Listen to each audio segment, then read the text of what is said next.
तो आप सभी का आपके अपने YouTube चैनल अकाउंट्स के पंडित भाई अंकुर में। और दोस्तों आज अपन डी के गोयल साहब की जो बुक है उसमें क्वेश्चन नंबर 3 जनरल स्टार्ट कर रहे हैं और अपन उसके क्वेश्चन स्टार्ट कर रहे हैं। तो मैं तो पहले सबसे पहले जनरल का जो फॉर्मेट है वो बना रहा हूँ। आई होप आप लोगों को अच्छे से बनाना आ गया हुआ हो। Date, particular, LF, amount debit in rupees and amount credit in rupees. Date, particular, LF, debit, credit. अब मैं सब चीज़ों की शॉर्ट फॉर्म अधिकतर यूज़ करता जाऊँगा ताकि अपन लोगों का टाइम ज़्यादा वेस्ट ना हो। ये डेबिट रिप्रेजेंट करता है amount in rupees, debit and credit. Okay, तो क्वेश्चन नंबर 3 जो डी के गोयल साहब की बुक है उसमें है prepare journal of Sahil brothers from the following transactions 2016 अक्टूबर 1। यहाँ पे अपन लिखते हैं 2016 अक्टूबर 1। सर इसमें लिखा हुआ है 1 अक्टूबर को purchase goods from Anil for cash 40,000 rupees. Goods purchase करे हैं, अनिल से परचेज करें और कैश तुरंत दिया है। आप लोग को याद हो तो मैंने आपको बताया था कि जब कभी भी अपन परचेज करते हैं और उसमें पार्टी के नाम के साथ साथ कैश वर्ड भी लिखा हुआ है, इसका मतलब ये है कि वो कैश ट्रांजेक्शन से आपने तुरंत कैश दे दिया, अब आपके ऊपर कोई उधारी नहीं है। ठीक है, अपन जनरल के रूल्स डेबिट साइड के लिए अप्लाई करके देखते हैं। रिसीवर कोई है क्या इस ट्रांजेक्शन में? बिजनेस के पॉइंट ऑफ व्यू से देख रहे हैं अपन लोग। ठीक है, तो रिसीवर बिजनेस खुद है। व्हाट कम्स इन, बिजनेस ने गुड्स परचेज करे हैं तो बिजनेस के पास कुछ आ रहा है, हाँ आ रहा है, गुड्स आ रहा है। ओके, कोई एक्सपेंसेस या लॉसेस नहीं, कुछ भी नहीं। यानी कि सबसे स्ट्रॉन्ग रीजन जो है व्हाट कम्स इन का है डेबिट साइड के लिए, यानी कि गुड्स आ रहे हैं। तो गुड्स जब परचेज करते हैं, खरीदते हैं, बिजनेस में आते हैं तो अपन परचेज लिखते हैं उसके लिए। तो purchase account debit to, business के पास गुड्स आ रहे हैं, उनको देने वाला कौन है, गिवर कौन है, अनिल है। ठीक है, ये रूल अप्लाई हो रहा है। व्हाट गोज आउट, बिजनेस के पास से कुछ जा रहा है क्या? तो बिजनेस के पास से कैश जा रहा है। अनिल गिवर है गुड्स का, लेकिन बिजनेस के पास से गुड्स जा रहे हैं, सॉरी कैश जा रहा है। यानी कि ये ज़्यादा स्ट्रॉन्ग रीजन हो रहा है बजाय इसके। गिवर अनिल है लेकिन अनिल को देने के बदले में कुछ मिल भी रहा है। और बिजनेस के पॉइंट ऑफ व्यू से देख रहे हैं तो बिजनेस के पास से कैश जा रहा है। ओके, कोई इनकम या कोई गेन नहीं, कुछ भी नहीं। अपन को हर एक रूल बिजनेस के पॉइंट ऑफ व्यू से लगाना है। तो to cash account. Okay, amount इसमें लिखा हुआ है 40,000 रुपीज। 40,000 रुपीज मैं यहाँ पे लिख दूंगा डेबिट साइड में और 40,000 रुपीज क्रेडिट में। नरेशन लिख देंगे being goods purchase on cash from Anil, और ये ब्लॉक हो जाएगा, नरेशन नहीं लिख रहा हूँ मैं। नेक्स्ट ट्रांजेक्शन 3 तारीख को है, परचेज गुड्स फ्रॉम अनिल 75,000। अब ये एंट्री कैश में थी। नेक्स्ट जो एंट्री है क्रेडिट में है। आप पढ़ के ही समझ रहे होंगे इसमें कि दोनों एंट्री में सिर्फ और सिर्फ कैश वर्ड का डिफरेंस है। फर्स्ट एंट्री में purchase goods from Anil for cash था, सेकेंड एंट्री में purchase goods from Anil cash word नहीं है। बिजनेस के पॉइंट ऑफ व्यू से रिसीवर बिजनेस खुद हुआ, बिजनेस के पास कुछ आ रहा है, हाँ गुड्स आ रहे हैं। तो गुड्स जब आते हैं तो अपन क्या लिखते हैं, परचेज, और जब जाते हैं तो सेल लिखते हैं। परचेज अकाउंट डेबिट टू क्या लिखना है अपन को, गिवर कौन है, अनिल है, बिल्कुल सही। बिजनेस के पास से कुछ जा रहा है क्या, व्हाट गोज आउट, कुछ नहीं जा रहा है। ठीक है, कोई इनकम या कोई गेन, बिजनेस ने कोई सेल नहीं करी या कोई एक्स्ट्रा ऑर्डिनरी इनकम नहीं है बिजनेस को, इसलिए किसी तरह का इनकम या गेन नहीं है। तो कुल मिला के गिवर कौन हुआ, अनिल हुआ। तो to Anil. Okay, 75,000 rupees. Being goods purchase from Anil on credit, इसको अपन ब्लॉक कर देंगे। आप लोगों को समझ में आ रहा हो तो प्लीज़ लाइक करें और कमेंट जरूर करें कि भाई आपको समझ में आ रहा है। अदरवाइज में हो सकता है ये थर्ड क्वेश्चन है, आपको लग रहा है कि मैं थोड़ा बहुत ज़्यादा स्पीडली करवा रहा हूँ, तो मैं इसको और स्लो भी कर दूंगा, ठीक है। नेक्स्ट 6 तारीख को return goods to Anil 3000। Anil से आपने गुड्स परचेज करे थे 2 बार, अब आप उसको 6 तारीख में गुड्स रिटर्न कर रहे हैं 3000 रुपये के, 6 तारीख में, ठीक है। अब अपन को ये देखना है कि बिजनेस के पॉइंट ऑफ व्यू से रिसीवर कौन है, ठीक है। रिसीवर डेबिट साइड पे रिसीवर कौन है, अनिल, पर्सन से जुड़ा हुआ है अनिल, अनिल रिसीवर है क्योंकि अपन उसको गुड्स दे रहे हैं वापस, तो रिसीवर कौन हुआ, अनिल हुआ, ठीक है। व्हाट कम्स इन, बिजनेस के पास कुछ आ रहा है क्या, बिजनेस के पास कुछ आ नहीं रहा बल्कि जा रहा है क्योंकि गुड्स वो रिटर्न कर रहा है, ठीक है। यानी कि रूल डेबिट साइड का ये नहीं लग रहा है। कोई एक्सपेंसेस है, कोई लॉसेस हो रहे हैं बिजनेस को, नहीं। एक्सपेंसेस लॉसेस की डेफिनेशन आपको मालूम है, इनकम गेन की डेफिनेशन आपको मालूम है, यानी कि कुल मिलाकर रिसीवर कौन हुआ, अनिल। तो अपन इस एंट्री में अनिल को डेबिट कर देंगे, या तो अनिल अकेला लिखना है या अनिल अकाउंट लिखना है, ठीक है। 2 गिवर कौन है, गिवर बिजनेस खुद है लेकिन बिजनेस की बुक में बिजनेस का नाम नहीं आएगा, यानी कि अप्लाई हो रहा है वो लेकिन स्ट्रॉन्ग रीजन नहीं कह सकते। व्हाट गोज आउट, बिजनेस के पास से कुछ जा रहा है क्या, हाँ जा रहा है, गुड्स वापिस कर रहा है तो बिजनेस के पास से गुड्स जा रहे हैं, ठीक है। तो गुड्स जब जाते हैं वापस, जैसे मैं कोई चीज़ परचेज करके आया हूँ और जब मैं उसको वापस करूँगा तो वापस करने के लिए परचेज रिटर्न वर्ड यूज होता है। इसी तरह से अगर मैंने कोई चीज़ सेल करी है और सेल करने के बाद वापस कोई बंदा मुझे वापस ला के दे रहा है, कोई भी व्यक्ति जिसको मैंने बेचा था गुड्स वो वापस ला के देगा तो सेल्स रिटर्न वर्ड यूज होता है। तो Anil debit to purchase return, return goods to Anil, okay, purchase return account, okay, 3000 rupees,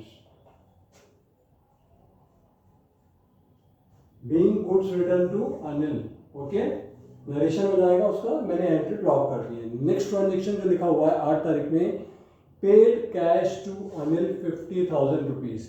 अब देखें अनिल से ही अपन ने गुड्स परचेज करा था लेकिन ये परचेज करा था कैश में, यानी ना तो अब इसमें अपन को अनिल को कुछ देना था ना ही उससे कुछ लेना था। नेक्स्ट ट्रांजेक्शन जो था वो ये था कि 75,000 रुपये गुड्स अपन ने अनिल से परचेज करे, वो भी उधारी में क्योंकि कैश नहीं दिया अभी तक अपन ने। बदले में 3,000 रुपये के जो गुड्स थे जो अपन ने अनिल से इस समय परचेज करे थे 75,000 के, उसमें से 3,000 के गुड्स वापस कर दिए। अपन को अनिल को कितने देने हैं, 72,000, ठीक है। 75 की परचेज थी, 3,000 के गुड्स अपन ने रिटर्न कर दिए, यानी 72,000 का नेट अभी भी पेमेंट करना है। इस ट्रांजेक्शन में वो बोल रहे हैं कि आप अनिल को पेमेंट कर रहे हैं 8 तारीख में 50,000 रुपये का, ठीक है। इसके बाद भी 22,000 रुपये अपन को उसको देने निकलेंगे, अभी अपन ने पेमेंट उसका नहीं करा, जब करेंगे तब उसकी एंट्री करेंगे, अभी अपन को सिर्फ 50,000 की एंट्री करनी है, ओके। 8 तारीख में रिसीवर कौन है, ऑब्वियसली बात है अपन अनिल को पेमेंट कर रहे हैं तो बिजनेस के पॉइंट ऑफ व्यू से रिसीवर कौन है, अनिल, तो अनिल रिसीवर हो गया। व्हाट कम्स इन, बिजनेस के पास कुछ आ रहा है क्या, नहीं कुछ नहीं आ रहा है, उसको उल्टा पेमेंट कर रहा है तो कुछ जा रहा है, ठीक है। कोई एक्सपेंसेस है, कोई लॉसेस, ये एक्सपेंसेस लॉसेस नहीं है। अगर अपन किसी को पेमेंट कर रहे हैं उन चीज़ों का जो गुड्स है उनका, तो वो एक्सपेंसेस या लॉसेस नहीं होते। एक्सपेंसेस लॉसेस का मतलब होता है कि बिजनेस में लगाए हुए ऐसे पैसे जिससे अपन को रेवेन्यू जनरेट हो, वो एक्सपेंसेस होते हैं, और लॉसेस अनएक्सपेक्टेड चीज़ें होती हैं। ये अपन यूँ कहें कि excess of expenses over income, खर्चे ज़्यादा हैं लेकिन इनकम कम है तो वो भी लॉस होता है। और नॉन रेकरिंग नेचर के, नॉन रेकरिंग मतलब कि ऐसी चीज़ें जो बिजनेस के नॉर्मल रन में बार बार नहीं होती हो, कभी कभार हो गई, वो लॉसेस होते हैं, ठीक है। तो यहाँ पर रिसीवर कौन हुआ, अनिल हुआ, Anil account debit to. Giver कौन है, बिजनेस के पॉइंट ऑफ व्यू से बिजनेस खुद, वो कैश दे रहा है। व्हाट गोज आउट, बिजनेस के पास से कुछ जा रहा है क्या, हाँ जा रहा है, क्या जा रहा है, कैश जा रहा है, वेरी गुड। तो कोई इनकम या कोई गेन हो रहा है बिजनेस को? नहीं, कुछ भी नहीं। तो what goes out to cash account, okay, 50,000 rupees being cash paid to Anil. ठीक है, इसका नरेशन हो जाएगा। नेक्स्ट एंट्री 10 तारीख में sold goods to Charu 1 lakh rupees. 10 तारीख को अपन ने चारू को 1 लाख रुपए का गुड्स बेचा है। तो चारू को बेचा है, बिजनेस के पॉइंट ऑफ व्यू से रिसीवर कौन है? चारू है। अब इस एंट्री में ध्यान दीजिए, अपन ने चारू को गुड्स बेचा है, इसमें चारू का नाम है एक चीज। दूसरी चीज, इसमें कैश कहीं पर भी नहीं लिखा हुआ कि अपन ने उसको कैश में गुड्स बेचा है। तो अपन क्या मीनिंग निकालेंगे इसका कि अपन ने उसको उधारी में गुड्स बेचा है, पेमेंट नहीं आ रहा है। ठीक है, ठीक है। तो रिसीवर कौन है? Charu. What comes in, business के पास कुछ आ रहा है? नहीं, बिजनेस के पास कुछ भी नहीं आ रहा है। कोई एक्सपेंस या कोई लॉस हो रहा है बिजनेस को? नहीं, कुछ भी नहीं। ठीक है, यानी कि चारू's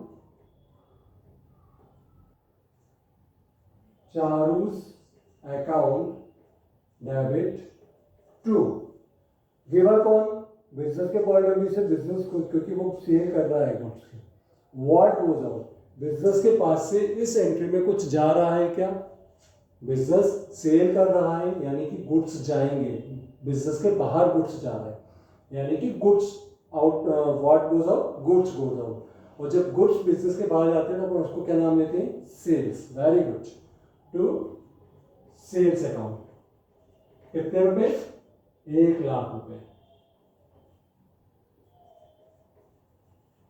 नरेशन हो जाएगा being goods sold to Charu. On credit word लिखना हो तो लिख सकते हैं आप लोग, ऐसा कुछ नहीं है। Charu return 20% of goods. 12 तारीख में जो नेक्स्ट ट्रांजेक्शन है वो ये है, चारू को जो अपन ने गुड्स बेचे थे 1 लाख रुपए के, इसमें से उसने 20% गुड्स अपन को वापस कर दिया। तो अपन को यहाँ पर एक छोटा सा कैलकुलेशन ही करके देखना पड़ेगा कि 1 लाख रुपए का 20% कितना होता है। मुझे लगता है कि आप लोगों ने अभी तक मन में सब कैलकुलेशन कर लिया होगा, लेकिन फिर भी मेरी ड्यूटी है आप लोगों को बताना कि किस तरह से होता है इसका कैलकुलेशन, तो वो मैं करके बता रहा हूँ। ये 1 लाख रुपए लिखे मैंने यहाँ पर, इसका 20% मतलब कि 20/100, okay, equals to 20,000 rupees. Charu को अपन ने 1 लाख रुपए के गुड्स बेचे थे, उसमें से उसने 20,000 रुपए के गुड्स अपन को 12 तारीख को रिटर्न कर दिए। तो रिसीवर कौन है? रिसीवर कौन है? बिजनेस खुद है। चारू सामने बैठी हुई है, आप लोग चारू हैं, आपने मुझे गुड्स वापस करा, तो रिसीवर मैं हुआ, मैं मेरे पास एंट्रीज कर रहा हूँ। मेरे पास कुछ आ रहा है क्या? हाँ, मेरे पास गुड्स आ रहा है। लेकिन अब ध्यान दीजिए, अगर मैं परचेज कर रहा हूँ तो भी अगर गुड्स लिखूँ और बिका हुआ माल मेरे पास वापस आ रहा है तो भी गुड्स लिखूँ, तो मुझे बाद में कंफ्यूजन होगा ये गुड्स कौन सा वाला है, खरीदा वाला है या वापस वाला है। सिर्फ इस डिफरेंस को दूर करने के लिए, मतलब कि ये जो कंफ्यूजन है इसको दूर करने के लिए ये जो वर्ड है क्या, परचेज या सेल्स रिटर्न, ये वर्ड्स बनाए हुए हैं। ठीक है, यानी कि बिका हुआ माल, मैंने आपको गुड्स बेचे थे, फिर आपने मुझे वो वापस कर दिए, तो ये मेरे लिए सेल्स रिटर्न हो गया। ठीक है, इसी तरह से अगर आपने मैंने आपसे परचेज करा तो मेरे पास परचेज हो गया, अगर मैं वापस आपको करूंगा तो परचेज रिटर्न हो गया। ठीक है, तो यहाँ पर रिसीवर कौन है? मैं खुद। What comes in? Goods comes in. जब गुड्स वापस आते हैं, बिका हुआ माल वापस आता है, तो उसको कहते हैं sales return account debit to giver कौन है? आप लोग, और आप कौन हो? चारू। मैं एंट्री करूंगा to Charu. Okay, what goes out, मेरे पास से कुछ जा रहा है क्या बिजनेस के बाहर? नहीं, कुछ भी नहीं जा रहा है। कोई इनकम या कोई गेन, वो भी कुछ भी नहीं हो रहा। तो टू चारू's अकाउंट 20,000 रुपीज। ठीक है, being goods return by Charu, इसका नरेशन हो जाएगा। ओके, अभी 2 एंट्रीज और बच रही है, मैं इनको इसी में कवर कर रहा हूँ ताकि ये क्वेश्चन यहीं पर खत्म हो जाए और अपन को एक 2 एंट्रीज के लिए कोई सेपरेट वीडियो ना बनाना पड़े। Okay, are you agree? Okay, next है एंट्री 15 तारीख में पेड रेंट। 15 तारीख में पेड रेंट। अब देखिए रिसीवर कौन, जिसको अपन ने रेंट दिया होगा लेकिन उसका अपन को नाम नहीं मालूम, बात ही खत्म हो गई। व्हाट कम्स इन, बिजनेस के पास, आप खुद बिजनेस है, आप अगर रेंट दे रहे तो आपके पास बदले में कुछ आ रहा है? नहीं, कुछ भी नहीं आ रहा। कोई एक्सपेंसेस या कोई लॉसेस? एक्सपेंसेस हो रहे हैं। ये जो अपन रेंट दे रहे हैं बिजनेस में, ये क्यों दे रहे हैं? बिल्कुल बिल्कुल बिल्कुल, to earn revenue, revenue earn करने के लिए अपन खर्चे कर रहे हैं, एक्सपेंसेस है। तो रेंट अकाउंट अपन यहाँ पर एक्सपेंस नहीं लिख सकते, एक्सपेंसेस का जो कारण है उसको लिखना पड़ेगा। कारण क्या है कि अगर आप एक्सपेंसेस लिख के छोड़ दोगे तो आपको ये नहीं पड़ेगा कि किस हेड का एक्सपेंसेस है। मान लो आपने एडवर्टाइजमेंट करवाया है, इलेक्ट्रिसिटी का बिल दिया, या टेलीफोन का बिल दिया, या रेंट दे रहा है, या सैलरी दे रहा है, तो बाइफर्केशन कैसे करेंगे कि किस चीज़ का क्या एक्सपेंसेस है? इसलिए एक्सपेंसेस ना लिख के आपको उसका नाम लिखना है, ठीक है। तो यहाँ पे मैंने लिखा है rent account debit to, giver कौन? बिजनेस खुद, ठीक है। व्हाट गोज आउट, बिजनेस के पास से कुछ जा रहा है क्या? ऑब्वियस सी बात है, अगर आप रेंट किसी को दे रहे हैं या सैलरी दे रहे हैं तो आप कैश फॉर्म में देंगे उसको, या चेक के थ्रू देंगे बैंक से। तो यहाँ पर कुछ नहीं लिखा हुआ, मैंने पहले भी बताया था कि कुछ नहीं लिखा होता है कि कैश या बैंक, तो कैश ही माना जाता है उसे, ठीक है। तो टू कैश अकाउंट, कितना? 2000 रुपीज, ठीक है। और इसका जो नरेशन है वो क्या हो जाएगा? बीइंग रेंट पेड, और ये block. Next and last entry 20 तारीख में, साहिल विड्रॉल फॉर पर्सनल यूज। ये जो अपन ट्रांजेक्शन कर रहे हैं साहिल ब्रॉस की बुक्स में कर रहे हैं। साहिल ने 20 तारीख को बिजनेस में से पर्सनल यूज के लिए 10,000 रुपये निकाले। आप लोगों को याद हो, मैंने आपको बताया था कि बिजनेसमैन खुद ऑनर अगर बिजनेस में कोई पैसा देता है तो वो बिजनेस की लायबिलिटी हो गई कि उसको अपने ऑनर को, अपने मालिक को, सपोज करें कि आप एक बिजनेस है, मैं ऑनर हूँ, मैंने आपको बिजनेस को स्टार्ट करा, मैंने आपको कुछ रुपए दिए स्टार्ट करने, बिजनेस स्टार्ट करने के लिए रुपए आपके में लगाए, तो ये अब आपकी लायबिलिटी है कि आप वो रुपए मुझे वापस करेंगे, अभी नहीं, बाद में, कभी भी, विद रिटर्न। ये आपकी लायबिलिटी हो गई। इसी तरह से अगर मैं बिजनेस में कोई रुपए लगाता हूँ तो मैं उसमें से रुपए निकाल भी सकता हूँ। जब मैं रुपए निकालूंगा तो वो ड्राइंग कहलाएगी मेरी, बिजनेस में निकालना, ठीक है। तो रिसीवर कौन? बिजनेसमैन खुद, आप बिजनेस, मैं बिजनेसमैन, मैं रुपए निकाल रहा हूँ, ठीक है। व्हाट कम्स इन, आपके पास कुछ आ रहा है? नहीं आ रहा है। कोई एक्सपेंसेस है, कोई लॉसेस? कुछ भी नहीं है। यानी कि डेबिट कौन होगा? द रिसीवर, रिसीवर मैं हूँ, बिजनेसमैन। और बिजनेसमैन को जब बुक्स में डिनोट करा जाता है तो उसको कैपिटल या ड्राइंग से करा जाता है, और जब पैसे निकालते हैं बिजनेसमैन बिजनेस में से तो ड्राइंग डेबिट होती है, हमेशा ध्यान रखिएगा। Drawing account debit to, business में से 10,000 रुपये निकाले, तो रुपए निकाले। अब यहाँ पर भी कुछ नहीं लिखा कि कैश फॉर्म में या बैंक से या चेक से, कैसे, तो अपन कैश मानेंगे। तो गिवर कौन है? बिजनेस, आप हैं। व्हाट गोज आउट, आपके पास से कुछ जा रहा है? हाँ जा रहा है। क्या? 10,000 रुपये जा रहा है। कोई इनकम या कोई गेन? नहीं, कुछ भी नहीं। तो टू कैश अकाउंट, ठीक है। नरेशन क्या होगा? Being cash withdrawn by the owner 10,000 rupees, ठीक है। और इसका यहां पर अपन लगा देंगे टोटल, ठीक है।